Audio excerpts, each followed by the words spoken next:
जय हिंद दोस्तों। Class today के डिजिटल प्लेटफॉर्म पे आप सभी लोगों का स्वागत है, इस उम्मीद के साथ कि आप सभी लोग स्वस्थ होंगे, मस्त होंगे, बहुत ही अच्छे से अध्ययन कर रहे होंगे, है ना। लास्ट क्लास में हमने जो है कि पार्लियामेंट वगैरह जो है कि देखा था और पार्लियामेंट तक हमारा कंप्लीट हो गया था। और नेक्स्ट क्लास में मैंने बोला था कि हम प्रधानमंत्री और उसके कार्यकाल, उससे रिलेटेड चीज़ें जो आपकी कैबिनेट मिनिस्ट्री है, शैडो मिनिस्ट्री है, किचन कैबिनेट है, बहुत सारी चीज़ें होती हैं। ये जो बहुत सारे छोटे छोटे टर्म्स हैं जो पूछे जाते हैं एग्जाम्स में, जैसे आपका डीएलएड हो गया, चाहे बीएड हो गया, या आप सीटेट वगैरह का जो है कि एंट्रेंस एग्ज़ाम है, सीटेट का एंट्रेंस एग्ज़ाम है, या और भी जो है कि टीचिंग से रिलेटेड एग्जाम्स जो होते हैं जहाँ पे ये सेक्शन पूछा जाता है पॉलिटी का, या जो भी आपका जो है कि जिस चीज़ की भी आप तैयारी कर रहे हो, रेलवे वगैरह किसी भी सेक्शन की तैयारी कर रहे हो, तो वहाँ पे भी ये सारी चीज़ें सेम टू सेम आपसे पूछी जाती है। ठीक है, तो आज की क्लास में हमें क्या देखना है? आज की क्लास में हमको देखना है भारत के प्रधानमंत्री। ठीक है ना। सबसे पहली बात जान लीजिए कि जो प्रधानमंत्री होता है वही भारत का मुख्य रूप से सबसे बड़ा या पावरफुल पोस्ट है, जो बहुत सारे डिसीजंस जो है कि एक तरीके से डिसीजंस लेता है और लीड करता है। वैसे तो बात करें तो ओवरऑल मिनिस्ट्री आ जाती है, कैबिनेट आ जाता है, और प्रधानमंत्री को इसलिए माना जाता है कि प्रधानमंत्री कैबिनेट को क्या करता है? लीड करता है। अब इसके बारे में फटाफट जो है कि थोड़ी सी देख लिया जाए। भारत के प्रधानमंत्रियों को संसद का सदस्य होना जरूरी नहीं है। देखिए, ये प्रधानमंत्री, ये जो बात बोली जा रही है, ये प्रधानमंत्री पीएम के कॉन्टेस्ट में भी है और ये आपके मंत्री के भी कॉन्टेस्ट में है। दोनों के कॉन्टेस्ट में बिल्कुल सही है। ठीक है, कि किसी पर्सन को चाहे प्रधानमंत्री बनाया जाए या फिर मंत्री बनाया जाए, उसके लिए ये कंपलसरी नहीं है कि वो किसी भी संसद के दोनों सदन यानी कि राज्यसभा व लोकसभा दोनों का सदस्य है हो, ये जरूरी नहीं है। बहुत सारे आपके प्राइम मिनिस्टर ऐसे बने हैं जो संसद के किसी भी सदन के जो है कि सदस्य नहीं रहे हैं, ना तो लोकसभा के रहे हैं ना तो राज्यसभा के रहे हैं।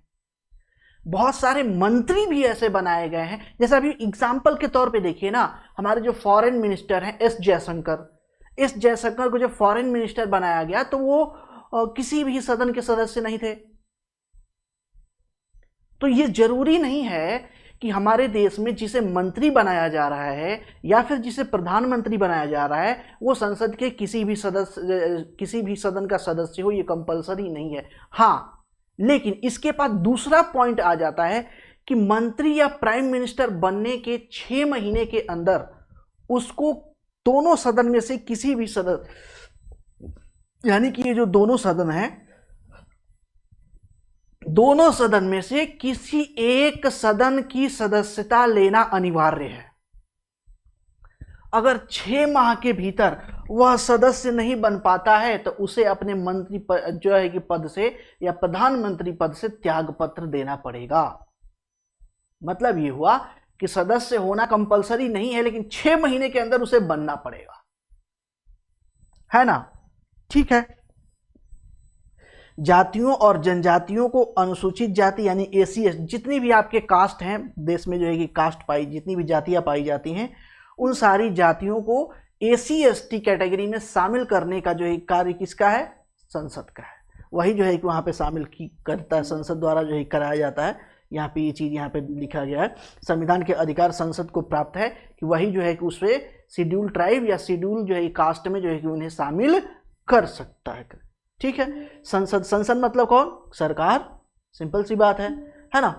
चलिए, अब ये कुछ प्राइम मिनिस्टर के हमारे जो है कि लिस्ट है और उनके बारे में कुछ बेसिक जानकारियां। बेसिक जानकारियां मतलब कि प्राइम मिनिस्टर पोस्ट से रिलेटेड बहुत बेसिक जानकारियां हैं जो एज इट इज सीधे सीधे आपके जो है क्लास में पूछी जाती हैं। क्लास में कह रहे हैं, सॉरी माफ कीजिएगा, एग्जाम्स में सीधी सीधी आपसे पूछी जाती हैं। ठीक है, अब उनके बारे में फटाफट देख लेते हैं। सबसे पहले जो है कि आपके जवाहरलाल नेहरू, देश आजाद हुआ और देश आज़ाद होने के बाद जो है कि प्रथम प्रधानमंत्री बनते हैं कौन? जवाहरलाल नेहरू। और जवाहरलाल नेहरू को प्रधानमंत्री अपॉइंट करने वाला कौन पर्सन था? Lord Mountbatten. उन्होंने इनकी शपथ दिलाई। यानी कि वायसराय ने या गवर्नर जनरल ने भारत का पहला प्रधानमंत्री बनाया था। आज के टाइम में देखें तो आज प्रधानमंत्री को शपथ कौन दिलाता है? राष्ट्रपति दिलाता है, पद और गोपनीयता की शपथ। लेकिन जब पहला हमारा प्रधानमंत्री बना तो देश जो है कि गुलामी से जो है कि आजाद हुआ था, और उस समय लॉर्ड माउंटबेटन जो है कि वहां पे क्या थे? हेड थे भारत के, है ना, वायसराय थे, गवर्नर जनरल थे। देखो, वायसराय और गवर्नर जनरल दो बॉडी नहीं होता है। बात करते हैं गवर्नर जनरल और वायसराय राय। ये सुनने में दो अलग अलग नाम है, सिर्फ दो अलग अलग नाम है, लेकिन ये पर्सन एक ही होता था।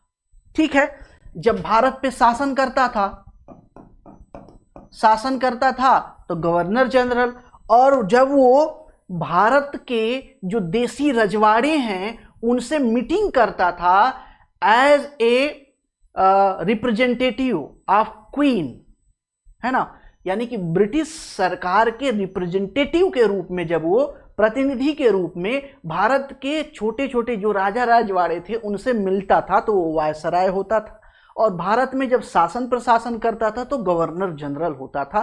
तो ये दोनों चीजें सेम है, एक ही पर्सन होता था, रोल अलग अलग होते थे, अलग अलग कंडीशन में अलग अलग नाम यूज किया जाता था। तो वायसराय और गवर्नर जनरल दोनों एक ही बॉडी होती थी, कोई डिफरेंट बॉडी नहीं होती थी। तो चाहे लॉर्ड माउंटबेटन को आप वायसराय बोल लीजिए, चाहे लॉर्ड माउंटबेटन को आप गवर्नर जनरल बोल लीजिए, इसका मतलब ये हुआ कि भारत के प्रथम प्रधानमंत्री का जो है कि शपथ जो है कि किसने दिलाया था, या उसका जो है कि पद पे आरोहण किसने कराया था? तो लॉर्ड माउंटबेटन ने कराया था, है ना। वो गवर्नर जनरल भी थे और वायसराय भी थे। इस चीज को ध्यान रखिएगा, ठीक है। आगे देखते हैं लाल बहादुर शास्त्री, इंदिरा गांधी, मोरारजी देसाई। ये थोड़ा सा क्रम है, थोड़ा सा इसको देख लीजिए, इसको रट्टा मारने की जरूरत नहीं है, बस ये थोड़ा सा जो है कि आपको जानना है। मोरारजी देसाई बहुत ही जो है कि पहले गैर कांग्रेसी थे। क्या थे? पहले गैर कांग्रेसी प्रधानमंत्री थे। कौन? मोरारजी देसाई। और मोरारजी देसाई के बारे में कहा जाता है कि ये भारत के सबसे वाहियात पीएम थे। हालांकि इन्होंने काम ठीक ठाक किया, लेकिन एक डिसीजन इन्होंने ऐसा लिया जो इनके पूरे कैरियर पे दाग लगा देता है। इन्होंने भारत का जो इंटेलिजेंस है, जो रॉ के एजेंट हैं जो पाकिस्तान में रहते थे वगैरह, उनकी पूरी खुफिया जानकारी पाकिस्तान को दे दी, और भारत के सारे जितने भी सिपाही थे, जितने भी जो है कि एजेंट पाकिस्तान में रहते थे, उन सब का जो है खात्मा हो गया। यह इनके एक जो है कि कह लीजिए कि नाम पे, या इनके कह लीजिए कैरियर पे एक धब्बा है जो बहुत बड़ा, भारत को बहुत बड़ा धचका लगा था इनके कार्यकाल में। ये थोड़े से गांधीवादी विचारधारा के थे, गांधी जी से बहुत ज़्यादा प्रभावित थे, और इसके वजह से उन्होंने जो है कि इमोशनल होके अपनी ये जानकारी जो है कि पाकिस्तान को दे दी थी। उन्होंने कहा था कि नहीं नहीं, ये गलत चीज़ है। ये वही टाइम पीरियड है जिस समय जो है कि पाकिस्तान लगा हुआ था किसमें? न्यूक्लियर रिसर्च में लगा हुआ था कि हम न्यूक्लियर जो है कि आपका न्यूक्लियर बम कैसे बनाए। ये वो टाइम पीरियड है, यहाँ पे जो है कि मामला गड़बड़ हो जाता, ठीक है। उसके बाद चौधरी चरण सिंह आते हैं। चौधरी चरण सिंह एकमात्र ऐसे प्रधानमंत्री हैं, एक ये सारी जितनी सारी चीजें मैं बोल रहा हूं ना, उसमें बहुत सारी चीजें आगे आपको लिखी हुई मिल जाएगी, ठीक है। तो चौधरी चरण सिंह प्राइम मिनिस्टर, एकमात्र प्राइम मिनिस्टर हैं जो कभी भी संसद का सत्र फेस नहीं किया, यानी कभी भी संसद में वो गए नहीं, लेकिन प्रधानमंत्री बने। संसद में जाने से, देखिए संसद में जाएंगे कब? जब सत्र चलेगा। तो संसद में सत्र चालू ही नहीं था, प्रधानमंत्री बन गए, और दूसरा सत्र शुरू होने से पहले ही प्रधानमंत्री पद से हट गए। तो ये ऐसे प्रधानमंत्री हैं जो कभी ऑफिस ही नहीं गए। इंग्लिश में बोला जाए तो क्वेश्चन ये पूछा था कि which prime minister never face his PMO office, या जो है कि पार्लियामेंट। तो यही है चौधरी चरण सिंह, इन्होंने कभी जो है कि फेस नहीं किया है। कौन संसद में नहीं गया है? तो चौधरी चरण सिंह कभी संसद को फेस नहीं किए हैं। उसके बाद आती है इंदिरा गांधी, उसके बाद राजीव गांधी, विश्वनाथ प्रसाद, है ना, बीपी सिंह, जिनको सामान्यतः जो है कि बीपी सिंह आप लोग नाम सुना होगा, बीपी सिंह का नाम सुना होगा, तो ये है। उसके बाद चंद्रशेखर, कुछ समय के लिए जो है कि यूपी बलिया के जो है बहुत फेमस पर्सनालिटी, बलिया और यूपी और बिहार के बॉर्डर पे लगा हुआ है बलिया, तो वहाँ के बहुत फेमस पर्सनालिटी चंद्रशेखर जो है कि कुछ दिनों के लिए प्रधानमंत्री बने थे। उसके बाद पीवी नरसिम्हा राव बनते हैं। पीवी नरसिम्हा राव, ये वही टाइम पीरियड है जिसमें जो है आपका 1991 में जो है कि आपका इकोनॉमिकल रिफॉर्म भारत में लेके आया गया था। ठीक है। उसके बाद बनते हैं अटल बिहारी वाजपेयी, उसके बाद एच.डी. देवगौड़ा, उसके बाद आई.के. गुजराल।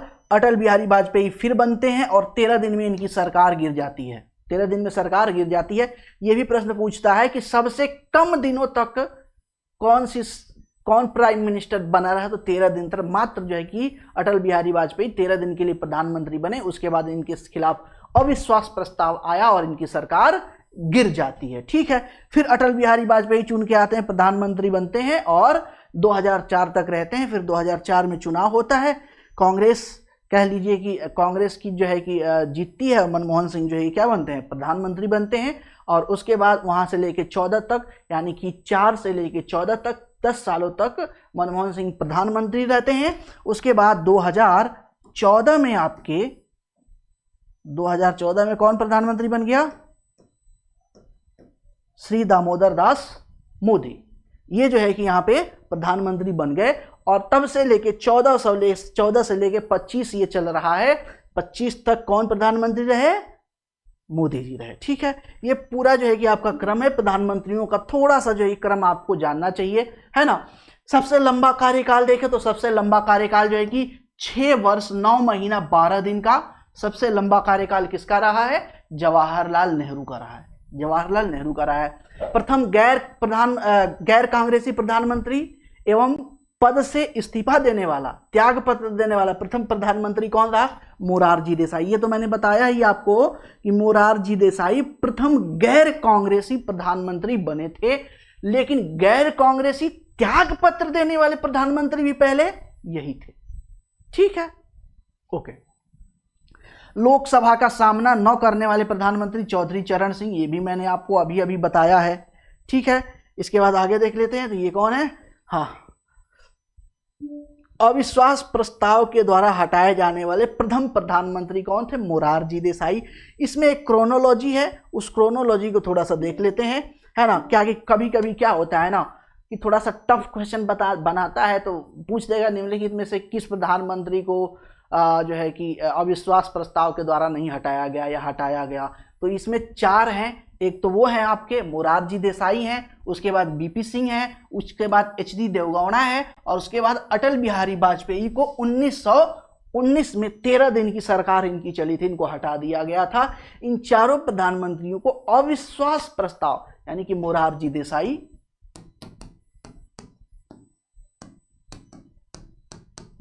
देसाई हो गए, है ना।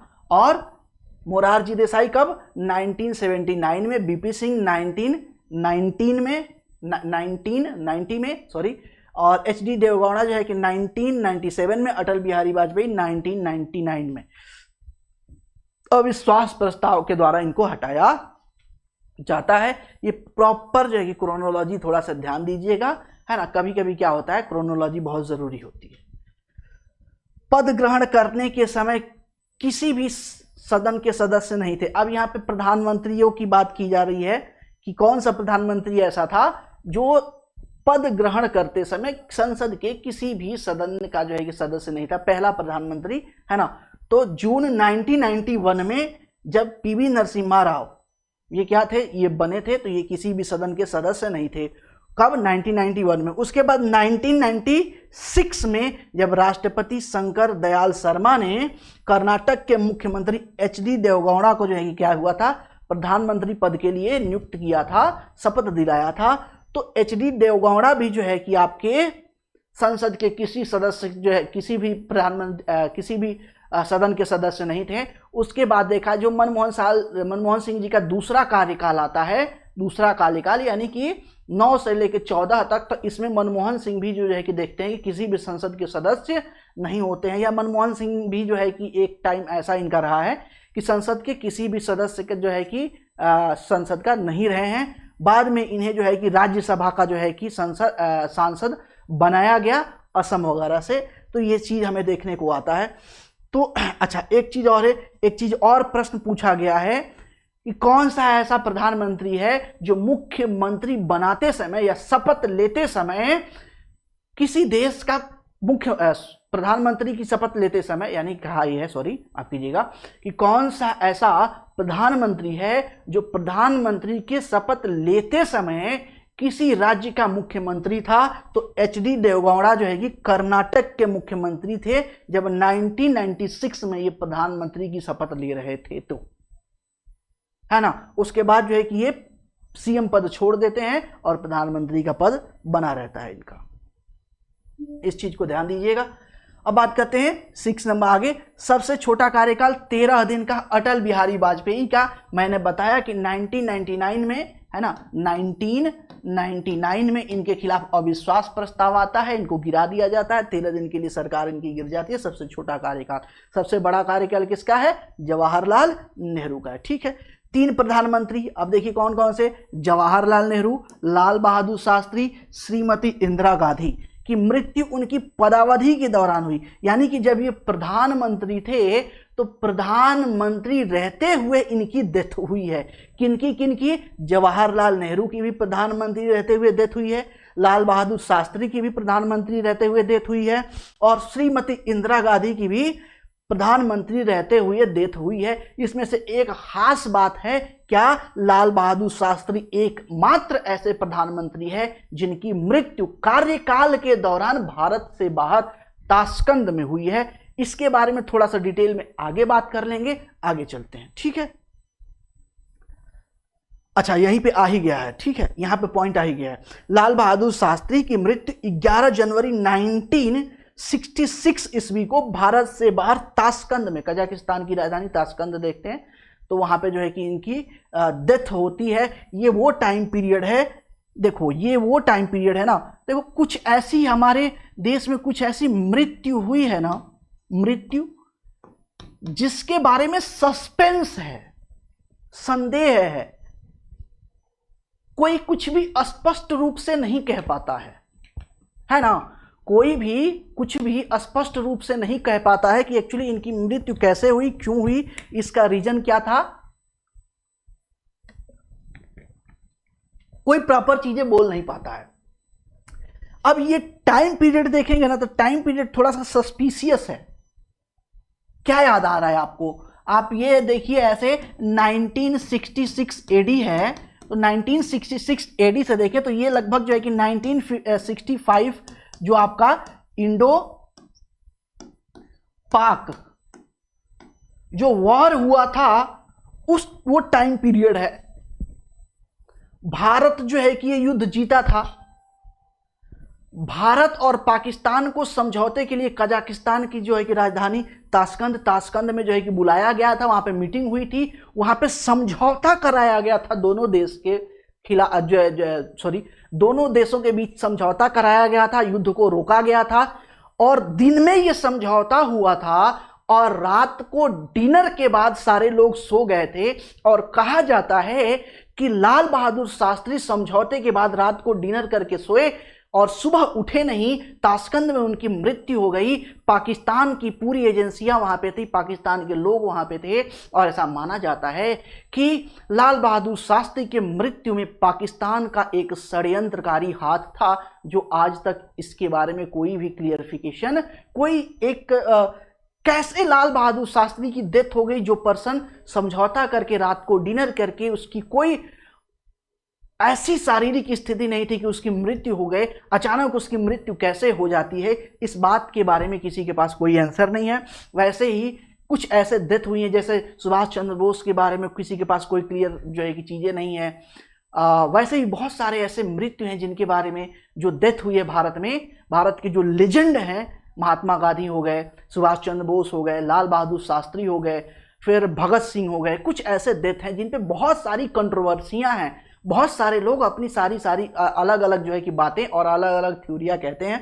तो ये थोड़ी सी प्रॉब्लमेटिक चीज़ हो गई है कि ये जो है कि यहाँ पे डेथ हो जाती है। तो याद रखिएगा, इतना स्टोरी सुनाने का मतलब ये था कि आपके माइंड में हमेशा बना रहे कि लाल बहादुर शास्त्री की मृत्यु कहाँ पे हुई है? भारत से बाहर ताशकंद में हुई है। एकमात्र प्रधानमंत्री हैं हमारे। ठीक है, मोरारजी देसाई सबसे अधिक उम्र के और राजीव गांधी सबसे कम उम्र के प्रधानमंत्री रहे हैं, ये भी ध्यान दीजिएगा। मोरारजी देसाई सबसे अधिक उम्र के और राजीव गांधी सबसे कम उम्र के प्रधानमंत्री रहे हैं। गुजारीलाल नंदा 27 मई 1964 से 9 जून 1964 तक तथा 11 जनवरी 1966 से लेकर 24 जनवरी 1966 तक कार्यवाहक यानी एक्टिंग प्राइम मिनिस्टर, यानी गुजारीलाल नंदा एकमात्र ऐसे जो है कि पर्सनालिटी हैं जो 2 बार एक्टिंग प्राइम मिनिस्टर यानी कि कार्यवाहक प्रधानमंत्री रहे हैं, जिनको एक्टिंग प्राइम मिनिस्टर बोलते हैं। ठीक है, प्रथम उप प्रधानमंत्री सरदार वल्लभ भाई पटेल।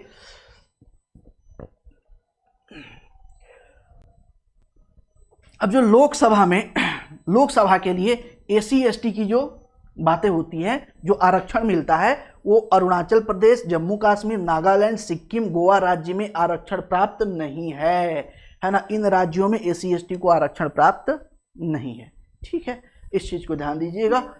ये एक बात हो गई। संसद में आम बजट सामान्यतः वित्त मंत्री द्वारा प्रस्तुत किया जाता है। अब इसके बारे में थोड़ा सा जान लीजिए। वित्त मंत्री द्वारा जो बजट है, बजट शब्द का उल्लेख संविधान में नहीं है, संविधान में नहीं है। ठीक है, याद रखिएगा कि बजट शब्द का कहीं भी उल्लेख संविधान में नहीं है।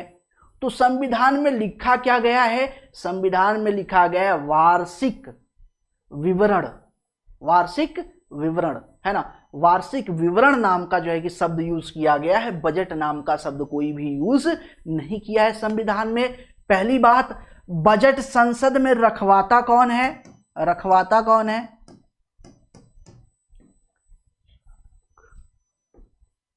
रखवाता कौन है? तो रखवाते राष्ट्रपति हैं, राष्ट्रपति है। और रखता कौन है? वित्त मंत्री। कौन रखता है? वित्त मंत्री। ठीक है, जब बजट बन के तैयार हो जाता है तो बजट बन के तैयार होने पे एक फंक्शन होता है जिसे बोलते हैं हलवा सेरेमनी। हलवा सेरेमनी क्या बोलते हैं? हलवा सेरेमनी। जब बजट बन के तैयार हो जाता है तो उसको कहते हैं हलवा सेरेमनी। और बजट को संसद में रखवाता कौन है? राष्ट्रपति। रखता कौन है? वित्त मंत्री। प्रथा इस समय वित्त मंत्री भारत की कौन है? निर्मला सीतारमण जी हैं, है ना। और वो राज्यसभा की सदस्य हैं, आगे वो आएंगी, उनको देखा जाएगा थोड़ा सा अच्छे से। ठीक है, 2016-17 से पहले रेल बजट और आम बजट, पब्लिक बजट दोनों अलग अलग पेश किया जाता था। 2017 में यानी कि 16-17 का जब बजट पेश किया गया तो उस बजट में रेल बजट और आम बजट को मर्ज करके पेश किया जाता है ना। अब से जो है कि अलग अलग पेश नहीं किया जाता है। जो इसके बाद जो है कि 17 में आया था ना, 17 में, उसके बारे में बात की। रेल बजट दोनों एक साथ प्रस्तुत किया गया था, मर्ज करके प्रस्तुत किया गया था। इससे पहले अलग अलग प्रस्तुत किया जाता था, यहाँ पे मर्ज कर की बात हो गई। राष्ट्रपति भारत के प्रधानमंत्री को पद एवं गोपनीयता की शपथ दिलाते हैं, ये मैंने आपको बता चुका हूं। और राष्ट्रपति और प्रधानमंत्री को जब भी त्याग पत्र देना होता है तो वो राष्ट्रपति के पास जाते हैं, उनको त्याग पत्र देते हैं। वैसे ही मुख्यमंत्री की बात करें तो मुख्यमंत्री त्याग पत्र किसे देता है? राज्यपाल को देता है। मुख्यमंत्री को शपथ कौन दिलाता है? राज्यपाल दिलाता है ना। और हाई कोर्ट के चीफ जस्टिस को जो है कि शपथ कौन दिलाता है? राज्यपाल दिलाते हैं। वैसे ही आपके प्रधानमंत्री और मंत्रियों को शपथ कौन दिलाता है? राष्ट्रपति दिलाता है। और सुप्रीम कोर्ट के जजेस और चीफ जस्टिस को शपथ कौन दिलाता है? राष्ट्रपति दिलाता है। ये चीज याद रखिएगा। पद और गोपनीयता की शपथ दिलाने का मतलब ये है कि प्रधानमंत्री कोई भी काम करने से पहले किसी को बता नहीं सकते हैं। वो चुपके बहुत ही सिक्योर तरीके से काम करेंगे, डिस्क्लोज नहीं करेंगे, गोपनीय जानकारी बाहर नहीं निकालेंगे। ठीक है।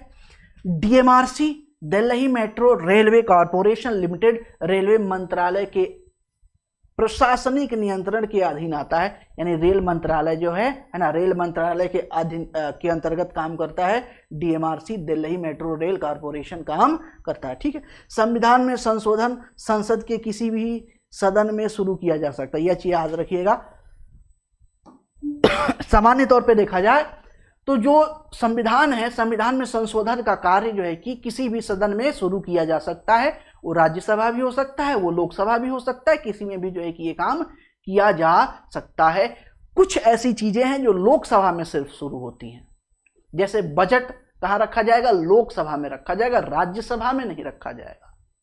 जो मनी बिल है, मनी बिल पे पूरा राइट किसके पास है? लोकसभा के पास है, राज्यसभा के पास नहीं है।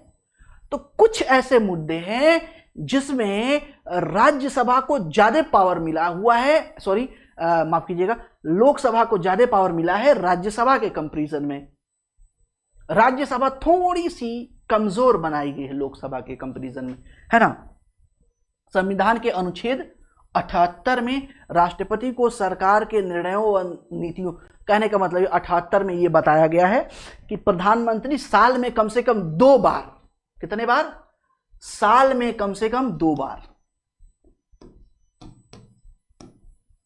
2 बार प्रधानमंत्री साल में कम से कम 2 बार राष्ट्रपति से मिलेंगे और वो अपने कार्यकाल में साल भर में क्या क्या काम हुआ है, क्या क्या नीतिगत निर्णय लिए गए हैं, कौन कौन से ऑपरेशन चलाए गए हैं, कौन कौन सी योजनाएं लेके आई गई हैं, क्या क्या सरकार कर रही है, सरकार की क्या पॉलिसी है, सरकार का क्या निर्णय है, सरकार की क्या प्लानिंग है, इसके बारे में पूरी जानकारी किसको देंगे? राष्ट्रपति को देंगे। अवगत कराते रहेंगे, समय समय पे जाके बताते रहेंगे, चाय वोय पी के मस्त जो है कि जाएंगे, चाय बिस्किट खाएंगे और राष्ट्रपति के साथ गप्पे वगैरह लड़ाएंगे और बताएंगे कि देखो भैया हमने ऑपरेशन सिंदूर कर दिया है, आगे ऐसे ही करते रहेंगे, जरूरत पड़ी तो फिर करेंगे। तो ये सारा काम जो है कि बताने का जिम्मेवारी किसके पास है? प्रधानमंत्री के पास है। ठीक है। प्रधानमंत्री सरकार का क्या होता है? लीडर होता है। सरकार का लीडर होने के साथ साथ वो कैबिनेट का भी क्या होता है? लीडर होता है। जैसे सामान्य तौर पर लोगों को लगता है कि बीजेपी की सरकार है देश में, तो बीजेपी के सरकार में बीजेपी के जितने लोग हैं सारे लोग आ जाते हैं, ऐसा कुछ नहीं है। सरकार एक अलग बॉडी है, वो भी यहाँ पे आएगा, आगे आएगा तो वहां पे इसको देखेंगे। ठीक है ना। लोकसभा में विपक्ष के नेता को मान्यता कौन देता है? लोकसभा अध्यक्ष प्रदान करते हैं। लोकसभा में बहुत सारी कमेटियां हैं, उन कमेटियों के अध्यक्ष का नेतृत्व कौन, उसके जो है कि अध्यक्ष को अप्रूव कौन करता है, या कह लीजिए कि चयन कौन करता है? तो लोकसभा अध्यक्ष करता है। विपक्ष का जो है कि मान्यता कौन देता है नेता का? तो लोकसभा अध्यक्ष देता है। निर्णायक वोट देने का अधिकार किसे होता है?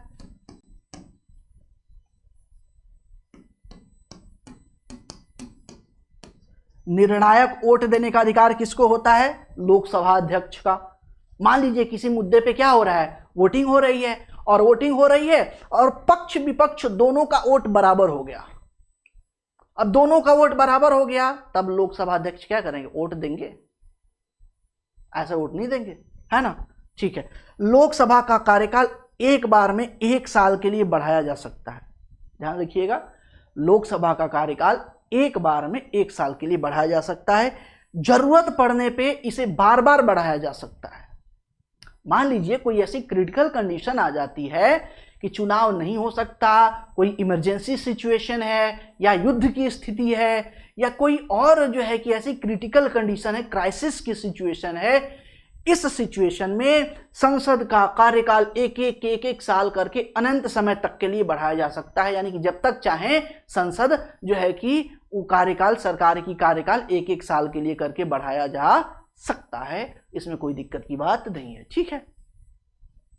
औषध निर्माण विभाग है ना, मेडिसिन फॉर्मेशन डिपार्टमेंट किसके अंतर्गत आता है? रसायन एवं उर्वरक मंत्रालय के अधीन आता है। संसद सदस्यों के निर्वाचन क्षेत्र, अब देखिए जो संसद बन जाते हैं, राज्यसभा लोकसभा जो चुन के जाते हैं एक्चुअली, है ना, लोकसभा के सदस्य, तो उनके क्षेत्र में काम करने के लिए, विकास करने के लिए, लोगों के लिए योजनाएं लेके आने के लिए उन्हें 5 करोड़ रुपया दिया जाता है प्रति वर्ष, यानी 5 साल के लिए वो चुने गए तो 25 करोड़ उनको मिलेगा पूरे 5 साल में। ठीक है, इस चीज का ध्यान रखिएगा। बहुत छोटी छोटी चीजों पे हम बेसिक चीजों पे बात कर रहे हैं, जो सीधे सीधे आपके जो है कि सीटेट वगैरह में, डीएलएड वगैरह का जो एंट्रेंस एग्जाम होता है पूछा जाता है, या जो बीएड का एंट्रेंस एग्जाम होता है उसमें जो पूछा जाता है, बहुत बेसिक चीजें जो है कि ये हम देख रहे हैं, है ना।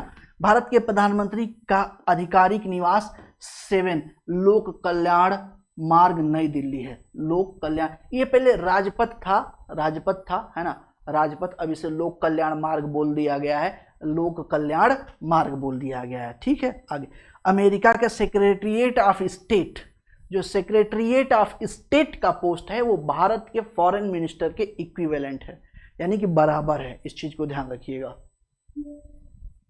ठीक है, संसद द्वारा विशिल ब्लोअर अधिनियम 2011, विशिल ब्लोअर अधिनियम 2011 बिना किसी डर के भ्रष्टाचार के बारे में बताने के लिए लोगों को सहयोग हेतु पारित किया गया है। विसिल ब्लोअर अधिनियम 2011 का डायरेक्ट रिलेशन किससे है? तो करप्शन से है, और करप्शन में इन्वॉल्व लोगों के बारे में जो सूचनाएं देने वाले लोग हैं उनके प्रोटेक्शन, उनके सहयोग से रिलेटेड जो है कि यह अधिनियम है। ठीक है, लोकसभा की बैठक का अंत सत्रावास से किया जाता है। अब यहां पे 2 टर्म होता है, एक तो होता है आहूत करना, आहूत,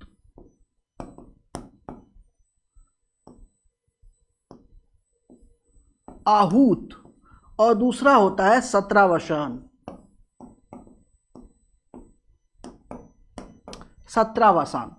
आहूत और सत्रावसान, है ना। तो दोनों की अगर हम बात करें कि आहूत और सत्रावसान की बात करते हैं, तो आहूत और सत्रावसान दोनों करने का अधिकार या पावर किसके पास है? राष्ट्रपति के पास है। किसके पास है? राष्ट्रपति के पास है। अब ये थोड़ा सा यहां पे देख लेते हैं, यहां पे थोड़ा सा जो है ना, आहूत की बात करें, आहूत प्लस सत्रावसान, वसान प्लस संयुक्त, दोनों सदनों का संयुक्त बैठक, संयुक्त अधिवेशन, संयुक्त अधिवेशन,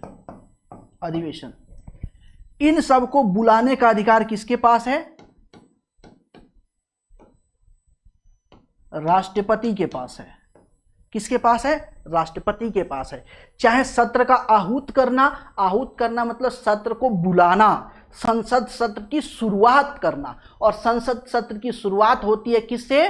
तो बजट सेशन से होती है। बजट सेशन होता है, फिर आपका मानसून सेशन होता है, और फिर मानसून सेशन के बाद आपका विंटर सेशन होता है ना। ये सेशन चलता रहता है, और इस सेशन को बुलाने का, यानी कि बजट सेशन से पहले जस्ट देखेंगे, जो बजट सेशन आपको 30-31 जो है कि जनवरी को स्टार्ट होता है, उससे एक दिन पहले राष्ट्रपति प्रॉपर शाम के टाइम आएंगे, मीडिया को बुलाएंगे, प्रेस मीडिया को, मस्त जो है कि बिंदास अपना जो है कि स्पीच देंगे, फिर बताएंगे कि सरकार का प्लान क्या है, सरकार करने वाली क्या है, अपनी बातें रखेंगे, सरकार की बातें रखेंगे, और अगले सेशन से जो है कि आपका अगले सेशन से फिर जो है कि आपका अगले दिन से फिर जो है कि संसद यानी कि पार्लियामेंट सेशन स्टार्ट हो जाएगा। बजट सेशन में सबसे पहले क्या होगा आपका?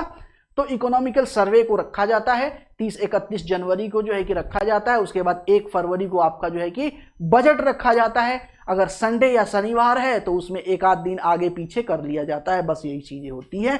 तो आहूत कौन करता है? राष्ट्रपति करता है। सत्र की समापन यानी कि आपका विंटर सेशन के लास्ट में जो है कि फिर क्या होगा, राष्ट्रपति फिर आएंगे, समापन करेंगे, स्पीच वगैरह देंगे, बढ़िया। देखिए साल में राष्ट्रपति का 3 स्पीच होता है, साल में राष्ट्रपति का कम से कम 3 स्पीच होता है। एक सत्र का आहूत करेंगे तब होगा, एक सत्र का सत्रावसान करेंगे तब होगा, दूसरा आपका 26 जनवरी के जो है कि टाइम में देखेंगे तो राष्ट्रपति का जो है कि स्पीच वगैरह होता है। 15 अगस्त को तो प्रॉपर जो है कि अपने प्रधानमंत्री जी अपनी बात रखते हैं, और उसमें देखा जाएगा तो ये 26 जनवरी के टाइम में वो थोड़ी सी बात रखते हैं, कौन? प्रधानमंत्री राष्ट्रपति। तो ये 3 टाइम ऐसा है जो राष्ट्रपति सरकार की तरफ से अपनी बातें रखते हैं। और संयुक्त सत्र, जैसे संयुक्त सत्र से मतलब ये हो गया कि कोई बिल है, उस बिल पे मतभेद हो गया है दोनों सदनों में, कोई समस्या उत्पन्न हो रही, पास नहीं हो पा रहा है, लटक जा रहा है, और वो बहुत जरूरी बिल है, तो इस कंडीशन में जो राष्ट्रपति है, राष्ट्रपति कहते हैं कि दोनों सदन एक साथ बैठो, और एक साथ बैठते हैं उसको फिर क्या होता है, जो स्पीकर हैं, लोकसभा के स्पीकर हैं, संयुक्त सत्र का क्या करते हैं? संचालन करते हैं। अगर लोकसभा स्पीकर नहीं है, यानी कि लोकसभा के अध्यक्ष नहीं है, तो उपाध्यक्ष करेंगे। अगर लोकसभा के अध्यक्ष और उपाध्यक्ष दोनों नहीं है, तो राज्यसभा के उपसभापति करेंगे, सभापति नहीं करेंगे, क्योंकि सभापति संसद के सदस्य नहीं होते। तो सभापति संसद के सदस्य नहीं होते तो सभापति ये भी एक प्रश्न बनता है। हालांकि आज तक इस तरह का प्रश्न कहीं पूछा नहीं गया है कि निम्नलिखित में से कौन कौन संसद के सत्र का संचालन नहीं कर सकता या नहीं करता है ना। हालांकि संयुक्त सत्र का संचालन नहीं करता है, सत्र का तो संचालन करते हैं, सभापति जो हैं सत्र का संचालन करते हैं, लेकिन संयुक्त सत्र का संचालन नहीं करते हैं। उस कंडीशन में कौन आते हैं? उपसभापति आते हैं राज्यसभा के। तो ये तीनों चीजें हो गई, राष्ट्रपति के बारे में हो गया, अधिवेशन के बारे में हो गया। देखिए यहां पे मैंने ये भी बता दिया कि बजट अधिवेशन, बजट सेशन चलता है, उसके बाद मानसून सेशन आता है, उसके बाद शीतकालीन सेशन आता है। ये पार्लियामेंट के 3 सेशन हैं, ठीक है। धन विधेयक को केवल लोकसभा में पेश किया, जो धन विधेयक है, जो मनी बिल है, मनी बिल को सिर्फ और सिर्फ लोकसभा में पेश किया जाता है। जैसे मैंने बताया, बजट को लोकसभा में पेश किया जाएगा और फिर राज्यसभा भेजा जाएगा। उसी तरीके से जो मनी बिल है, जो आपका धन विधेयक है, उसे भी लोकसभा में रखा जाता है और लोकसभा में रखने के बाद उसे राज्यसभा में भेज दिया जाता है। हालांकि राज्यसभा के पास लोकसभा से धन विधेयक से रिलेटेड कोई भी बहुत बड़ा पावर नहीं है, कोई उसमें चेंजेस वगैरह नहीं कर सकते, कोई रिफॉर्म वगैरह नहीं कर सकते। हाँ, एडवाइज दे सकते हैं, सरकार वो एडवाइज मानेगी भी, सरकार वो एडवाइज नहीं भी मानेगी। ये कुछ मनी बिल कुछ ऐसा ही होता है जैसे पुराने जमाने में शादियां होती थी। पुराने जमाने में शादियां होती थी, फैमिली टू फैमिली मैच बन गया, 2 फैमिली है आपस में मिल गया, अच्छा ठीक है, हमारी लड़के की शादी आपकी लड़की से होगी, उन्होंने बोला हमारी लड़की की शादी आपकी लड़की से होगी। थोड़ा कोई बात नहीं, थोड़ा सा दिखा दो बचवा को, आखिर ब्याह तो उसी को करना है, फोटो दिखा दो, है ना। फोटो लोग दिखा देते थे और दिखा देते बस कहते देख लो, हाँ ना करने का राइट तुम्हारे पास कुछ नहीं है, तुम मानो या ना मानो तुम्हें शादी करना पड़ेगा। ऐसा ही कुछ सिचुएशन होता है राज्यसभा का। किस विषय में? मनी बिल के विषय में। मनी बिल के विषय में राज्यसभा के पास कोई राइट नहीं होता है। मनी बिल को वो रोक भी नहीं सकते 14 दिन से ज्यादा। 14 दिन कंप्लीट हो गया, लोकसभा बोलेगी कोई बात नहीं, पारित हो गया, ले आओ इधर, अपना काम बन गया, है ना। तो अपना काम बन गया, ये सारी चीजें हो जाती हैं इस तरीके से, है ना। तो फिर वापस लोकसभा में चला जाएगा और मान लिया जाएगा कि राज्यसभा में पारित हो चुका है, यानी कि उसके पास कोई भी, यहां पे वही धन विधेयक को राज्यसभा में मंजूर होने के बावजूद लोकसभा पास ना मंजूर होने के बावजूद लोकसभा पास कर सकती है। अगर धन विधेयक राज्यसभा में 14 दिन के भीतर पास नहीं पास नहीं भेजा जाता है तब इसको दोनों सदनों में पास हुआ मान लिया जाता है। धन विधेयक के संदर्भ में राष्ट्रपति को पूर्वानुमति आवश्यक होती है। धन विधेयक से पहले राष्ट्रपति से पूर्व अनुमति लेना क्या होता है, आवश्यक होता है। ये चीज ध्यान रखिएगा, ये इंपॉर्टेंट चीज है थोड़ा सा, ठीक है। बाकी तो सारी चीज है। प्रश्न ये भी पूछा जाता है कि एक धन विधेयक को राज्यसभा अधिकतम कितने दिनों तक जो है कि रोक सकती है, 14 दिनों तक। क्या इसमें सुधार कर सकती है, बिल्कुल नहीं, कोई सुधार नहीं कर सकती है। क्या एडवाइज कर सकती है, हाँ बिल्कुल सुझाव दे सकती है। सरकार माने ना माने उसकी मर्जी, ठीक है, लेकिन रिफॉर्म नहीं कर सकती, सुधार नहीं कर सकती। मंत्रिपरिषद के अंतर्गत जो है कि मंत्रिमंडल सदस्य जो होंगे, कैबिनेट जो मंत्री होती है, जो मंत्रिमंडल होता है, मंत्रिमंडल में आपका कैबिनेट मंत्री, फिर राज्य मंत्री और फिर विभाग रहित मंत्री यानी कि उप राज्य मंत्री वगैरह आते हैं। ये 3 स्तर होता है। आप 3 स्तर देखेंगे तो सबसे पहले आप थोड़ा सा इसको देख लेते हैं ना, थोड़ा सा देखते हैं। तो ये आपका पीएम हो गए, उसके बाद कैबिनेट मंत्री आती है, कैबिनेट मंत्रिमंडल आती है, उसके बाद मंत्री राज्य मंत्री आ जाते हैं, राज्य मंत्री आ जाते हैं मंत्री, उसके बाद उप राज्य मंत्री मंत्री। ये 3 स्तर का जो है कि मंत्रिमंडल होता है। एक तो होती है कैबिनेट मंत्री, एक होती है शैडो कैबिनेट मिनिस्ट्री, शैडो। अभी छाया कैबिनेट मंत्री क्या होती है, छाया, इसे बोलते हैं छाया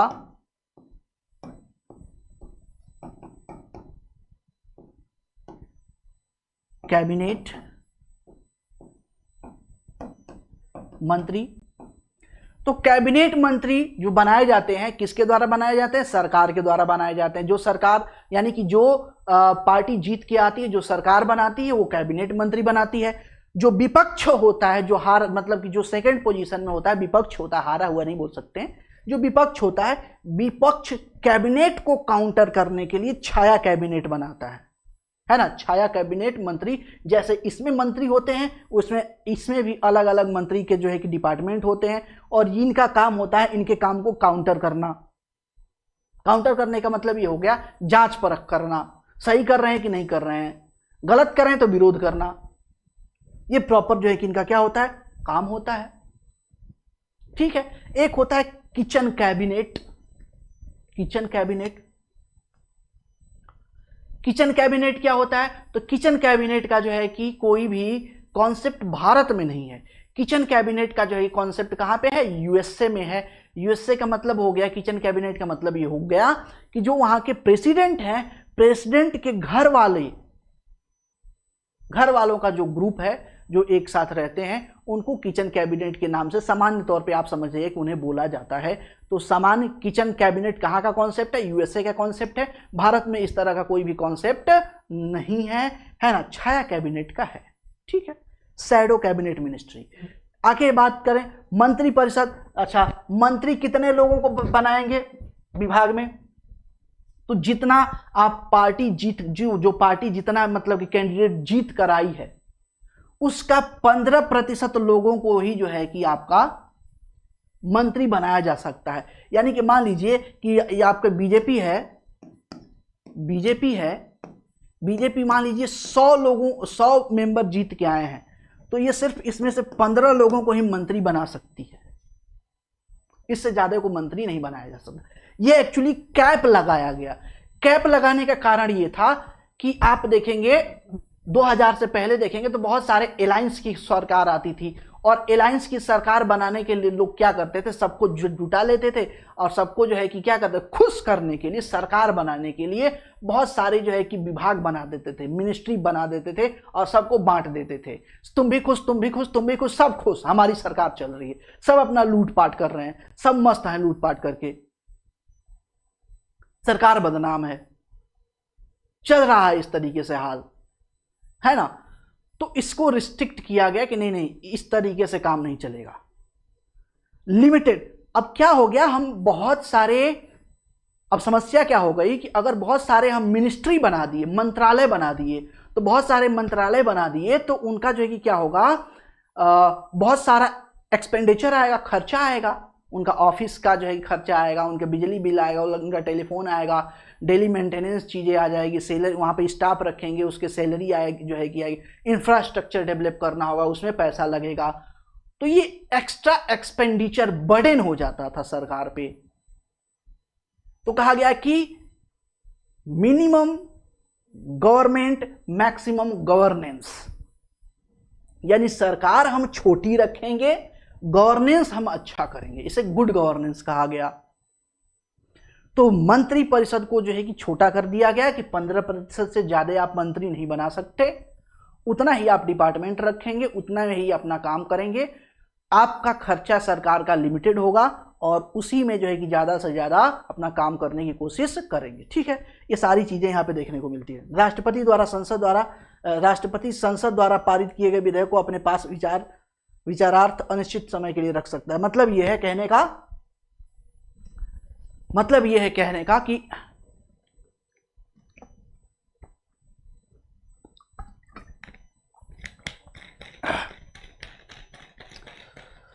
अगर कोई ऐसा बिल है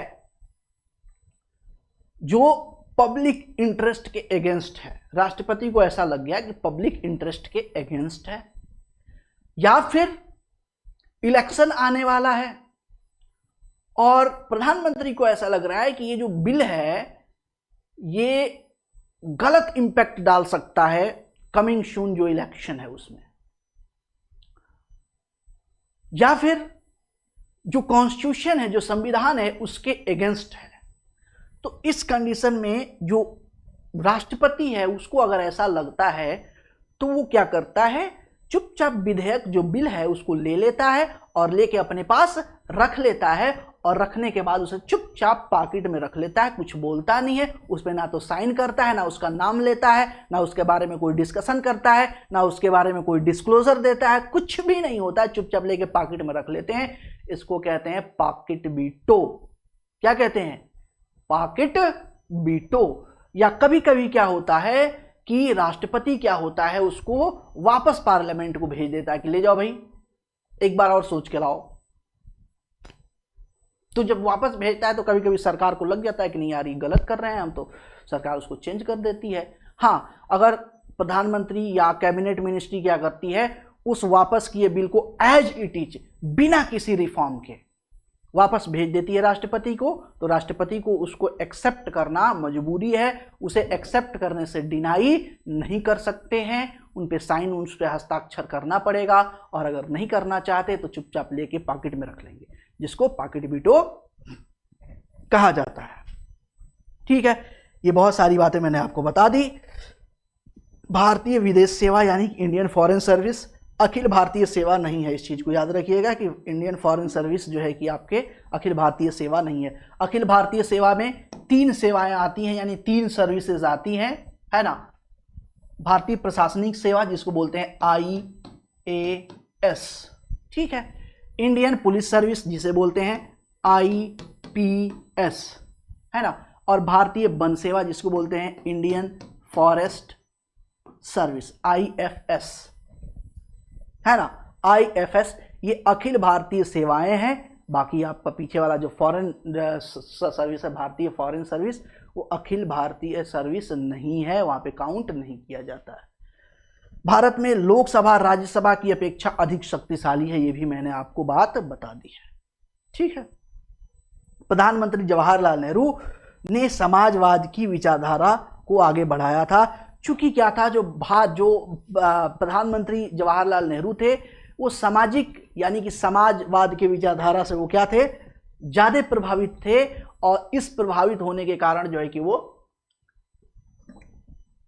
उनका झुकाव देखा जाए तो उनका झुकाव कहीं ना कहीं रसिया के तरफ ज्यादा था, कैपिटलिस्ट यानी कि आपके USA की तरफ कम था, है ना। समाजवाद के का अगर मोटा मोटा अगर हम मतलब समझें तो मतलब ये हुआ कि सरकार के लिए पूरे देश के लोग क्या होंगे, बराबर होंगे, सरकार उनमें समानता लेके आएगी और सरकार सामूहिक तौर पे उनका ख्याल रखेगी, उनकी शिक्षा का, हेल्थ का, एजुकेशन का, उनकी भलाई का, उनके राइट्स का, उनके वेलफेयर का, ये सारा काम जो है कौन रखेगी? सरकार, है ना, रखेगी।